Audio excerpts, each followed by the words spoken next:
Greetings, everyone. I'm Sister Michelle, and today the topic for this month um, is celebrating is on our full sexuality as celibates. How do we develop and live our life as celibates to the fullest? And that means our own sexuality and being comfortable with that. So today we have Sister Stevena Lobo. She's a daughter of St. Paul out of Bangalore. And she's going to share with us on the topic of celebrating celibate sexuality in every aspect of our lives. So at this point, Sister Stevena. Thank you, Sister Michelle. I'm very glad to share my point of view. And I guess I'm very glad to be back again. Yes. So good morning, good afternoon, and good evening, because this talk is going to be in different countries. So in India, it's evening. And so I wish good evening once again to all of you. I like the topic that is being said, celebrating celibate sexuality. So I've kind of divided the three words, what it Ah, means to celebrate, what it means to be a celibate, what it means to have a sexuality. All right, great. so I'm going to share my screen and let's see if we go ahead. All right. Yes, you're sharing your screen and All right. you're going to put it in presentation. Oh, yes. Beautiful. Lovely. Okay, so let's understand celebrating celibate sexuality, and that too in every aspect of our life. All right. So before I go into explain everything, I want to start with the word sexuality. And even before I explain what is sexuality, I just want to understand the myths that are around the word sexuality. Now, the fact that I uttered a word sexuality, I'm sure many of us kind of get very narrow and come to a word probably sex. So I want to start explaining what are the myths that are around sexuality. So sexuality is something that we always think as bad and dirty because we give a connotation around that it's just sex that is around. So if you ask, I'm sure the talk you're going to have prior to mine is on culture. So that's going to clarify your lot of doubts, how sexuality is viewed and how culture plays a great role in telling us about our sexuality. And so I'm not dealing on that. But generally, if you come to India, sexuality is generally understood as something bad. And it is just limited to the word sex. So today we are going to understand that sexuality is not. What is the myth that, yeah, that is one of the myth that it is said to be something bad and dirty. Sexuality, sexuality is engaging in genital behavior. Sexuality and engaging in a genital behavior are the same. That's the myth that we think. So when I think of sexuality, I think of genital behavior, and therefore it is bad, it is dirty. Okay, that's a myth around that.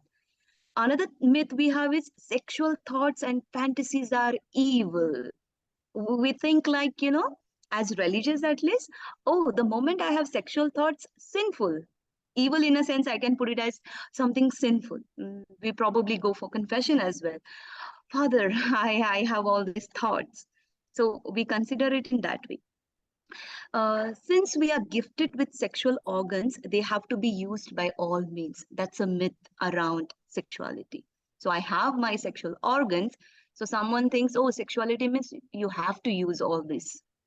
And that's what people think. That's another myth that you can think of. People think that our another myth around sexuality is pleasure. Sexuality means it's only for pleasure. That's another myth that we think of. Some people think when we love someone, it is okay to have sex with that person. So that's a myth again. These are myth. Myth means the concept which our people believe around sexuality, which are true or not true, which are generally not true. When we talk about myths, are generally not true. Some people think it is natural for a human being to refrain from genital activity. It is unnatural for a human being Yeah. to refrain from genital activity. That's right. Mhm. So, well, people think that way. Or that's another myth people think. It's so unnatural. How is it possible? And some people think to be happy and fulfilled, one needs to engage in genital behavior. So nowadays people think, oh, sexuality means no, no, no. If you want to be happy, you got to have a genital behavior. So these are the myths. Now, having said what myths are, we're going to understand then finally what is sexuality then. All right. So let's move to understand what is sexuality if we have understood all the myths. So the when we talk about sexuality, it's not just a sex or the word if you take. How about the utility? What we talk? Utility. So it is sexuality we say. So sex and something utility aspect comes. So human sexuality refers to the various physical, psychological, intellectual, and emotional ways in which people experience and express themselves. So when we talk about sexuality, we just don't take one aspect of sexuality that is related to sex or the genital part of it, but we talk about the entire human person. So, my whole biological aspect, my whole emotional aspect, my intellectual aspect, my whole psychological aspect, in which I experience life and I express myself. So I experience life on all this level and I express myself also on entire level of this. Further going, we say it is the way we live as persons and how we relate to others. So the sexuality part is, it's not, it's a whole of me, not just part of me. I come across as the whole of me. I relate to you as a whole of me, not a part of me. It simply means how I experience and express myself as a woman. So we're talking about celibacy and we are going to talk about I as a woman. So the whole thing is going to be how I experience and how I express myself as a celibate woman. So I hope I have made it clear that sexuality is again the whole of me. So as you journey with me, as you listen to the talk, I encourage you to broaden your view. So we are going to understand sexuality, just me as a person who is going or who is living in the world. All right, moving ahead. Yes. So there are three ways to express sexuality. How do we express sexuality is happen to be expressed in three ways. So there is something called primary sexuality. Primary sexuality is having a sexual body with its anatomical structures that distinguish us as male or female. So when we talk about primary sexuality, we talk about the way we are born in the world. I am born as a woman, some are born as male. Okay, we just talk on that primary, that's a primary sexuality. So how I experience myself or how I experience the world as a woman, just simple as that. So the culture also already tells you you are a woman. So certain behaviors, attributes are given to me as a woman. And that's my primary sexuality. So that doesn't distinguish me from anything else, but I just live as a woman, just like any other. That's my primary sexuality. Our body gives us sexual identity and plays a major role in creating our attitude about ourselves. So, the way I am, my entire female body tells me that I am a woman. And the world around me also tells, hey, you are a woman. So you got to have certain behaviors, attitudes. So, for example, if you come to India, a woman has to be very neat, very delicate, generally we have all these dolls and all what we have around. So when we are kids, girls are given dolls to play, and boys are given generally cars or a gun. So what are we trying to distinguish? So you are a woman, you got to be delicate, you got to be gentle, and you got to hold your emotions. So you can't be as much as very rough and tough, because those are attributed to a man, a character of a man, right? So that's how us as we grow, our body tells us how I need to be a woman, or the culture tells us. For example, when we reach our puberty, you will find different cultures. They tell the girls, hey, now you have reached a puberty, you can't be engaging with boys much, you got to be careful, you got to be more, you got to be different. That's what they tell you. That's what our culture and our body. So you receive your identity from your childhood because you are a woman. That's what I'm trying to say. Mm-hmm. Now, primary sexuality is about how I treat my body. Here we are going to talk about, so if I, as a woman, I have my body, then how do I treat myself? If I am expressing my sexuality my primary sexuality on my body level, then how do I express it? How do I experience it and how do I express it? These are the two terms we are going to get clarified. So, how do I treat my body? Which tells me how am I experiencing sexuality in my body. So, how do I treat my body? How do I feel about myself? So, how do I treat? Do I treat my body as something like garbage that I can dump anything, whether it is physically, whether it is emotionally, even intellectually? So how do I treat my body? How do I take care of my body? Do I engage into healthy behaviors, which are exercise, for example, or do I express my sexuality on that terms? So do I eat the food which may not be healthy for me, but I eat because I want to, I don't accept myself, so I eat. So I'm not very sure I be create. So when I say I treat my body with lot more respect, I take care of it. I engage into behaviors that help my body to express myself better. How will I take care of my body? So getting good sleep, engaging into healthy eating, engaging into exercises, which keeps my body more fresh. Okay, Mm-hmm. how do I take care of my mind? When I engage into good reading, when I engage into good watching, watching whichever I watch, which gives me more positivity. That's how I take care of my mind. How do I take care of my heart, so to say? So I fill my heart with lot more compassion, with lot more love. That's how primarily I take care of myself.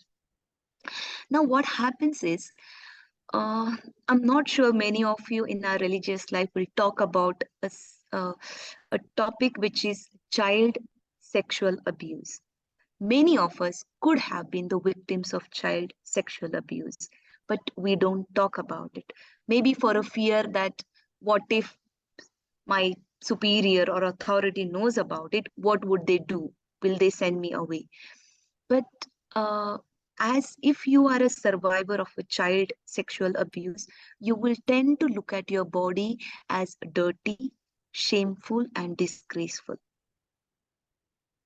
Or if some childhood experiences has happened to you, in the case of molestation also, you're constantly going to look at yourself as my body is something I need to treat it as hard.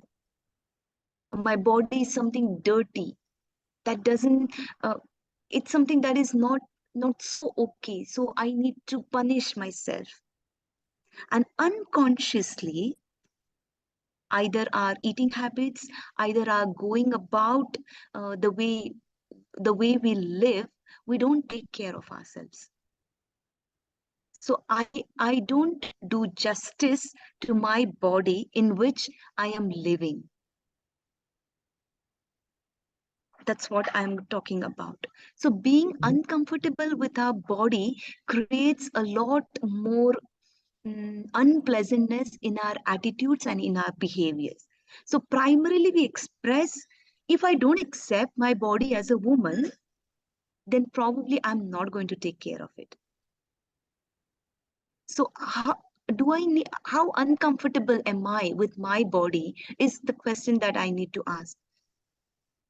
I, as a woman, do I accept the way my body is? Or do I constantly compare my body with another's body? So I always feel my skin is not good. My nose have to be this way. My body shape have to be that way. So do I accept?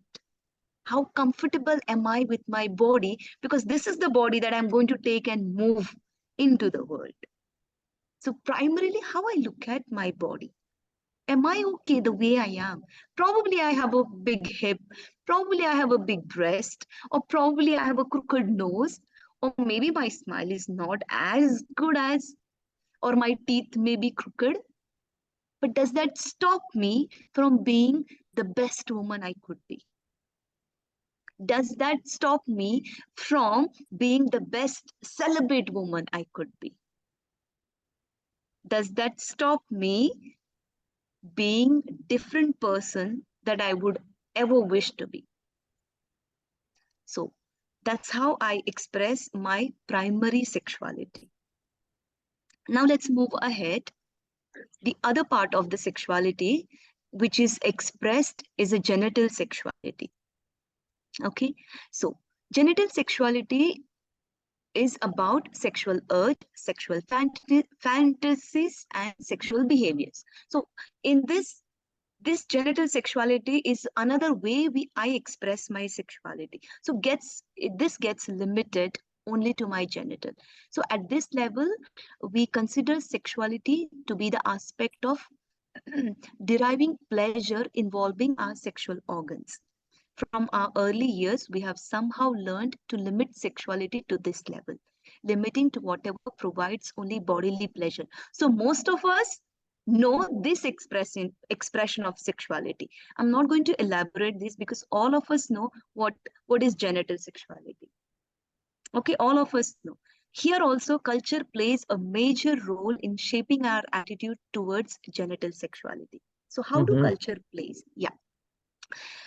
Culture tells you whether genital sexuality is right or wrong. So when a girl and a boy comes together, if it's before marriage, the society or the culture already has certain, so to say, customs, rules, you can call it, which comes into perspective, and they tell you, or they put kind of a judgments on you whether your attitudes are right or wrong. So the sacrament of marriage comes here, beautifully put forward, that how genital sexuality is used for reproduction. And it is beautiful. It is holy. So this way of expression is also accepted because it is done in a particular context. So it isn't something that we need to look at it as, because I'm religious, this expression of sexuality is something not right, not good. We are not going to judge in that sense.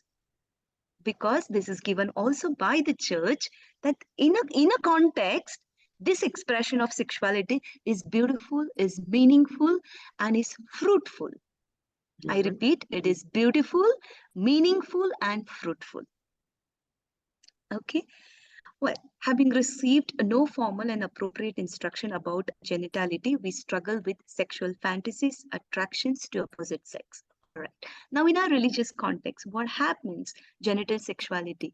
So, when I have thoughts and fantasies about sexual attraction, I immediately conclude as something sinful or unholy, inverted commas, we call it as unholy, and probably we look at it as that way. In this way, when we look, we deny our primary sexuality. If I have genital organs, I am bound to have sexual thoughts.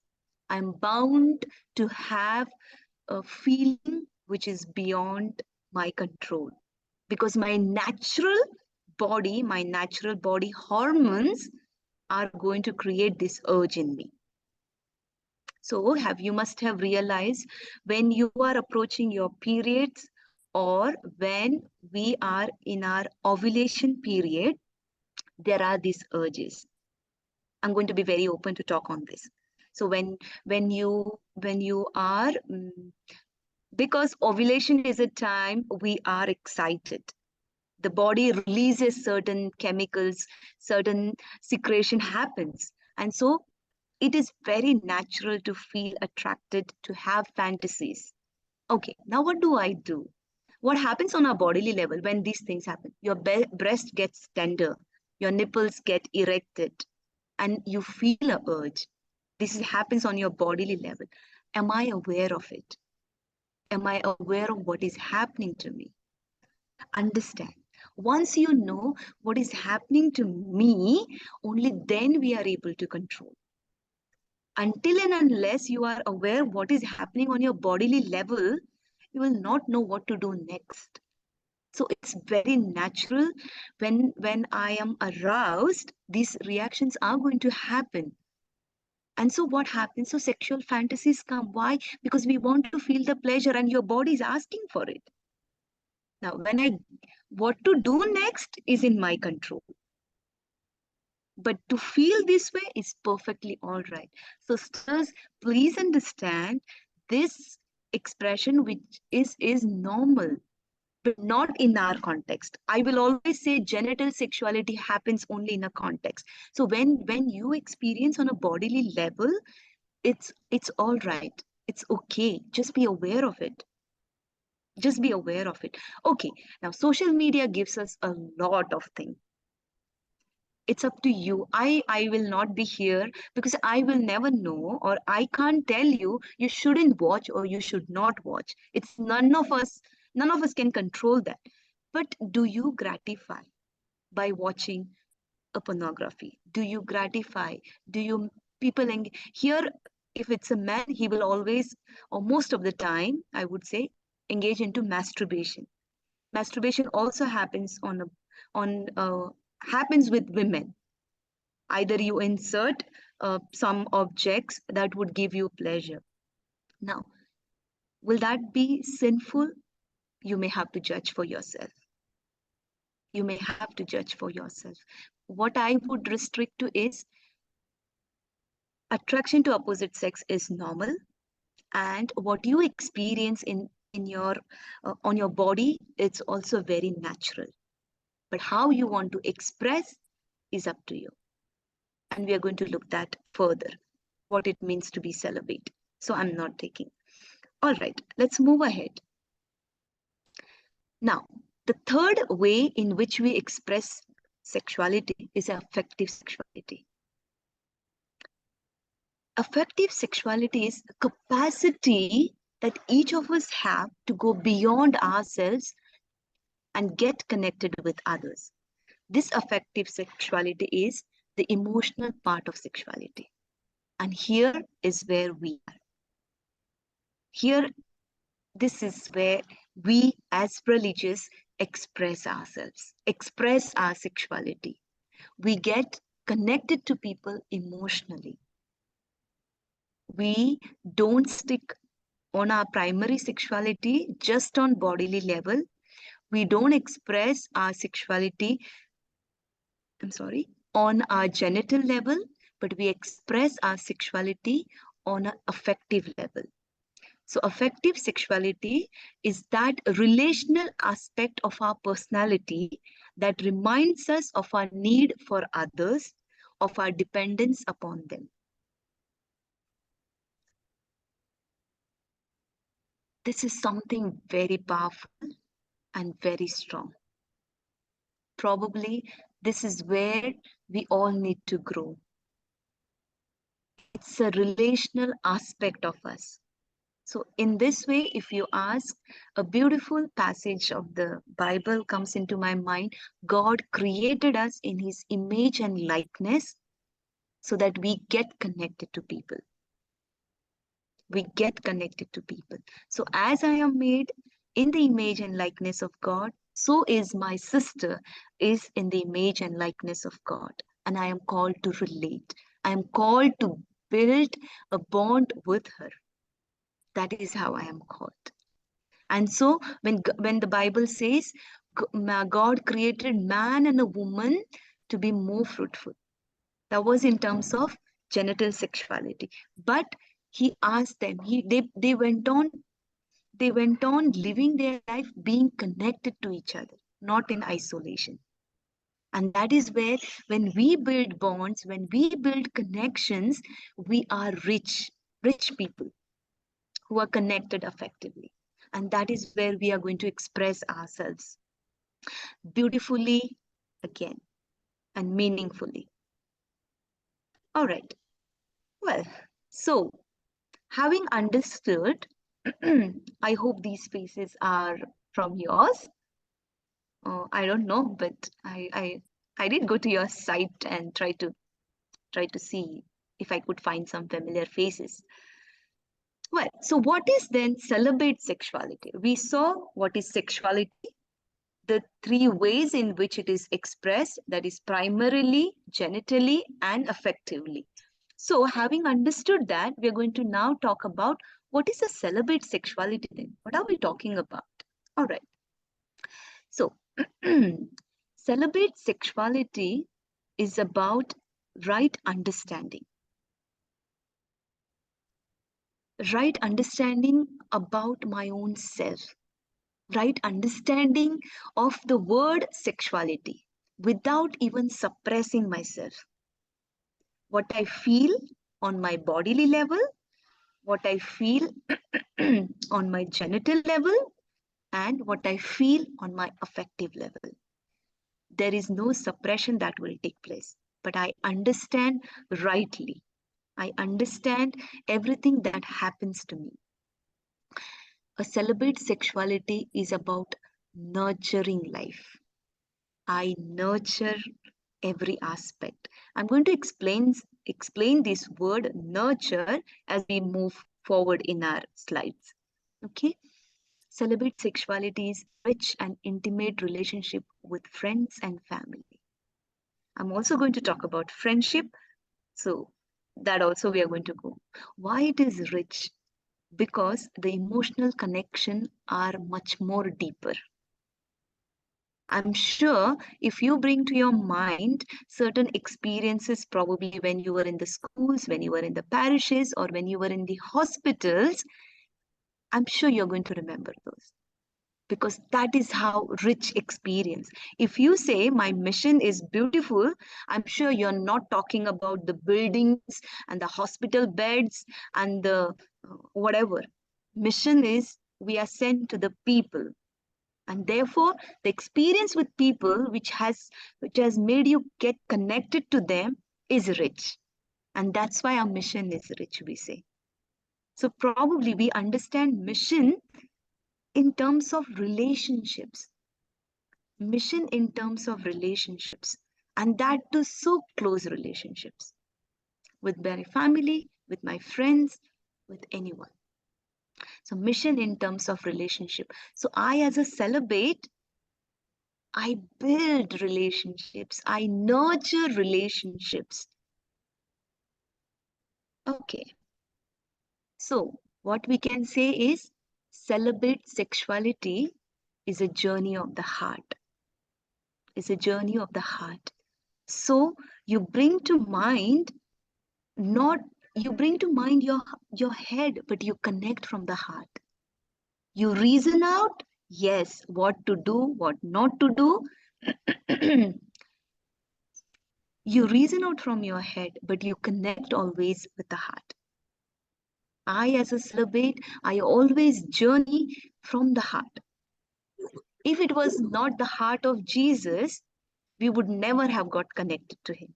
If Jesus were to give us only philosophies and theories, probably we would not have followed him, because he journeyed from the heart. Every relationship which Jesus had was always from the heart. He lived with his disciples. He understood his disciples who were denying him, who were craving for power, who were trying to see who were the greatest. But he understood. And he did not give them theories.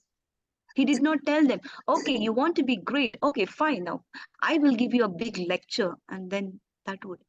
He did not do that. He connected to each one. Even the child could connect to Jesus. An elderly woman could connect to Jesus. A disciple could connect to Jesus. And each of them felt at the end is what? A love, an understanding. So that's why it is a journey of the heart. Mhm. Celibate sexuality is a call to be, I put it in inverted comma, as mothers. The basic identity of a woman is a mother. We are made, and we are made in such a way that our whole life is about nurturing, giving life. Our body is also made to give life. Entire reproductive system that we have is giving life. So ask yourself, I am sister so and so. Am I a mother to the people I live, to my community member? Do I think like a heart of a mother? Do I have a heart of a mother? A mother's heart which always understands, a mother's heart which reaches out, which is able to sacrifice. How do I come across? Even in my mission, am I a mother to the people that I come across? Do people tell me, this sister, oh my God, I was just reminded of my mother, because a mother is caring. And that is what will be a celibate woman. A celibate sexuality is is, dear sisters, get this right, is a call to be mothers. If I am not a mother in my attitude, in my behavior, in my thinking, I think I have missed somewhere something. I missed somewhere something. And so a celibate sexuality is about happy and loving life. If you are happy, my dear sisters, it is going to get reflected on your face. Well, we live in a world where smiles are few and stress is high. Mhm. And I think as religious, we have become career oriented. Our mission has become a career for us. And so we are all stressed about doing something, but we are forgetting even to smile. How would I make a difference if I'm a happy religious and there people tell me, hey, there's something different about you. I have never seen such a happy and enthusiastic nun. Don't you think we would make a difference just by being happy? Happiness comes from where? Comes from the heart, that I am a woman and I am a celibate woman. And I nurture like a mother because I journey from the heart. My happiness spring from, not from the fact that I have sacrificed, but the joy of giving. The joy of giving. If you're going to constantly focus on the word, I have sacrificed this, I have sacrificed that, I'm not very sure the word sacrifice is constantly going to make you realize that I have always given up something. But whereas, if you're going to think that I have the joy of belonging somewhere, I have the joy of belonging to that God who loves me, and therefore my happiness springs from there. I'm not very sure the understanding. One tells you, I have given up means I have lost something. And one tells you, I have gained something, I have joined somewhere, I've gained something. So when you begin to think of, my happiness comes from the fact that I have belonged somewhere, I have the joy of giving something very precious. That's going to differentiate happiness. How fulfilled do I feel and satisfied do I feel in my life? Your happiness is going to come from there. If again, I'm going to get connected to the past. If I feel fulfilled on my primary sexuality, that is, if I feel happy about my own body, then I'm going to be okay the way I am going in the world. And my happiness is going to come from that. Yeah, it doesn't matter if I am fat, doesn't matter if I am dark skinned, doesn't matter if I have a tooth which is crooked. I can smile. I can smile because there's something that is deeper in my heart. Because I feel loved.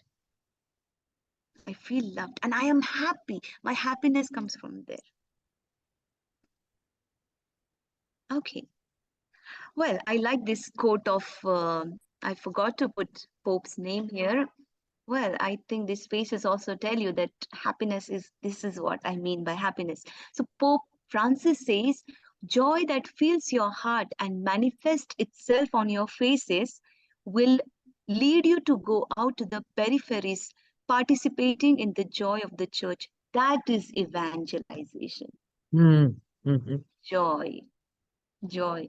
My dear sisters, we don't have to tell people lot about Bible, lot about theories, lot about God experiences. The God that you carry in your heart will be reflected on your face. The joy of belonging to Him. And if you can communicate in today's broken world, stressful world, painful world, joy, smile, I think we have achieved our mission. We have achieved our mission. And that is what Pope calls it as evangelization. So I don't know who these sisters are, but I pray that you see them and smile, and yeah, may you keep on smiling. Okay, so let's come back to the word. What does it mean to celebrate? We saw what is sexuality, we saw what is celibacy or celibate sexuality. Now, what does it mean to celebrate? Celebrating what? Celebrating celibate woman. So again, I'm going to say, how do I experience and express myself as a celibate woman? Okay. So celebrating as a celibate woman means acceptance of myself biologically, psychologically, spiritually. Being unique, having friendships and intimacy, and holding the capacity to love and understand. We're going to look at each of it. I, I hope I am not running short of time, but I'll run quickly. Okay. So, accepting myself or acceptance of myself. When I say I am a celibate woman and I accept my sexuality, the first thing that I say is I accept myself. I accept the way my body is. I have explained this. So the way I look doesn't matter. I just jump into the mission because I love my mission, I love my God, and I'm happy. So my body doesn't become a disturbance in living the way I want to live. Have I got it? Psychologically, understanding my strength and my weaknesses. So I have such an awareness of myself that I understand I have this as my strength. So I know I am good at this. I'm good at smiling. And so I will never stop smiling. Okay, I understand my weakness that at times I am a short-tempered person and I need to be aware. So I know I am a full package of goodness and a full package of things that I need to improve. And it is all right because I'm not perfect. I can't be perfect because I am made of dust. My body is dust, but my breath is divine. The combination of both. I have a life-giving breath in me, God said, but He did make me out of dust. So I am a package of my strength and package of my weakness. And I hold both because that's what makes me me. And it's okay to hold both. And I accept myself on a spiritual level. That is experience of connectedness to the moment, to the self, to the others, to the nature, and to God. So spiritual is different from religious. I'm not talking about religious. Religiosity is not about doing my exterior practices of religiosity, but I'm talking about spirituality, which is experience of connectedness. Am I connected to the moment, or all the time am I anxious about what to do? If I am a spiritual person, I would be connected to the moment, mindfulness of the moment. So if I am spending time with you, I give you my whole heart, present to the moment, rather than what I want to do at the back. If I am helping you, I help you completely, rather than grumbling in front of you saying, I am helping, but I have something more left. If I am connected to you, and when I am connected to you spiritually, it's impossible for you not to recognize that. The other is going to recognize whether I am connected to you. And that is a God experience. That is being like Christ. That is, you can say, Christ is born into you when I am present to you. I think many of us are struggling with this. Many of us are struggling with this. We are not present to the moment. We are not spiritual, rather than we can get 100 out of 100 being religious, doing religious practices. We are so punctual to our morning prayer, to our evening prayer, to our rosary, to our daily routines of spiritual practices, but we are not spiritual. We are not spiritual. I like to point this, and this is a reality each of us need to reflect. We have become more mechanical rather than rather than really connecting to ourselves. Okay. So accepting yourself is accepting your reality and choosing what to do next. Accepting the reality that right now, at the moment, what it is, and then choosing to do what is next. That is acceptance of myself. Okay, number one. So as a celibate woman, I express my sexuality. First of all, or how I express myself is I acceptance of myself. Secondly, being unique. Being unique. Oh, we are in a world of copy paste. We are in a world of copy paste, my dear sisters. And always, we are told in the religious house, last year we did like this year we are not going to do that. It has to be in a uniformity. Yes, uniformity is good, but can I be unique? Uniqueness is all about being different. Different in the way I think, different in the way I behave, different in the way I feel and desire. What we think, what we do, and what we desire is not the same for everyone, is never going to be the same for everyone. I don't have to be the other. I urge you, sisters, be unique, because only when we are unique, your creativity is going to come out. Only when you feel I'm unique, then I know the contribution that I make is unique. So I know when I love you, it's unique because I love you differently. I understand you differently. I'm not going to be judgmental on you. And that is my uniqueness. That is my uniqueness. Whatever I do then, I carry my uniqueness. So you can say, I as a woman, my uniqueness, if you ask me, my uniqueness, yes, I'm going to smile. I'm going to be energetic because that makes me. And that's me. That is my uniqueness. Part of being different is knowing and accepting that not everyone will be happy for you. Well, this is another thing. We always think all need to be. If I do something, all need to appreciate me, all need to be happy with me. Every superior, every member of the community got to be okay with me. Need not be. Sisters, understand these all are not going to be happy with you, whether you do good or you do bad. There are some who are always going to be sad for you. and that's their problem. But does that stop you from being unique? Does that stop you from being different? Do you want to make everyone else happy and stop being you? Or do you want to be you and make yourself happy and make around others happy? Ask yourself. Our uniqueness can be found in our hobbies, as I said, creativity, thoughts, beliefs, and even how we show up every day in the world. That is uniqueness. So, can I be different in the way I think? Can I be different today in living out my sexuality?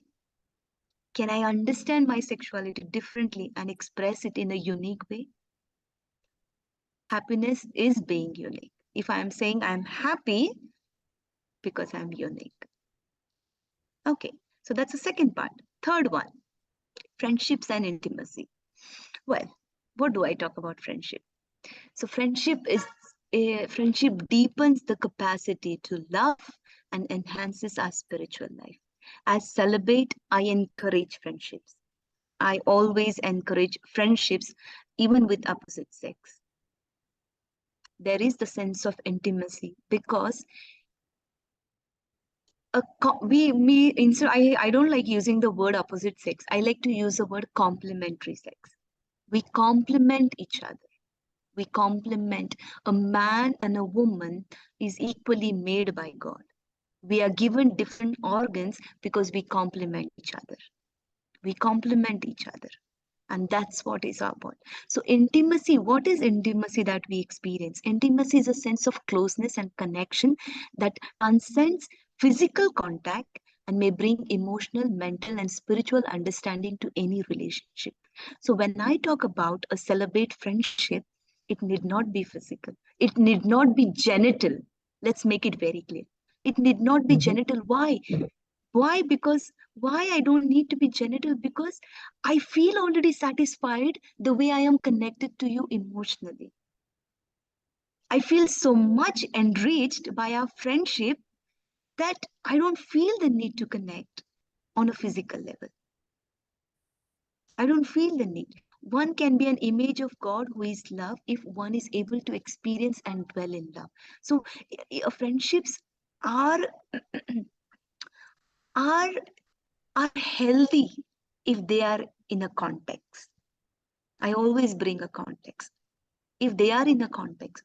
So if I, as a celibate, I know it that I can't engage into a genital behavior, do I need to be sad about it?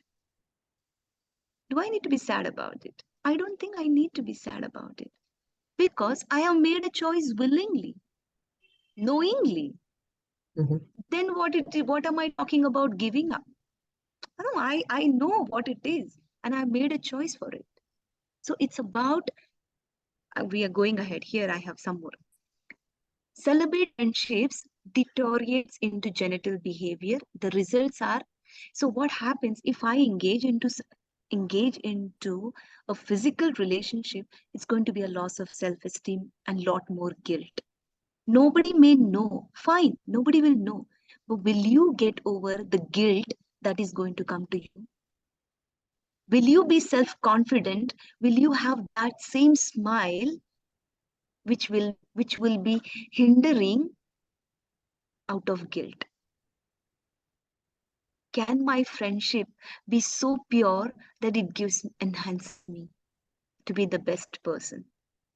Or if my friendship is so secretive that I feel guilty about it? And guilt is a huge topic. If you are already guilty about something, it takes a long, long time to come out of it. It takes. So, celebrate friendship is respecting each other's commitment. I respect you so much. I respect your commitment so much, or I love you so much, or I care for you so much that I won't do that. I won't engage into a physical relation or a genital relationship because I don't want you to lose your self-esteem. I don't want you to go through the experience of a guilt. That is the reason I draw boundary. In friendship, if one begins to feel, okay, another thing, I understand your friendship.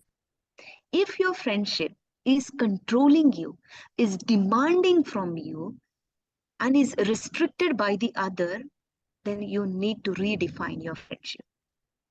Sisters, we all have friends. Let's be open about it. We all have friends. But if your friendship is going to be always controlling, if the other person tells you to whom you should talk, to whom you should not talk, or to what level you should talk, or if it's going to demand from you at 9 o'clock, I should receive a call from you. If you have gone somewhere, you should be informing me, you should be telling me this, then you need to question. Then you need to question. Or if I cannot take a transfer because my friend is here and I can't be there, then I need to redefine. I need to redefine my friendship. If it's about the other person, it has been binding on me, then I'll have to ask myself, what am I talking about a friendship with which there is no freedom? Friendship is authentic when it becomes more and more enrichment or a fraternal life in community. So if my friendship enhances my life in simple terms, or if my friendship lets me be the person that I wish to be, then that's a beautiful friendship you can always enjoy, always enjoy. Well, and the fourth point is capacity to love and understand. Dear sisters, our vocation is to love, nothing else. Whole Bible is about love. Love towards ourselves, towards others, and to God. The whole life of Jesus was this: love for his Father, God, love for himself, and love the people. Our whole vocation is just love and nothing else. Nothing else.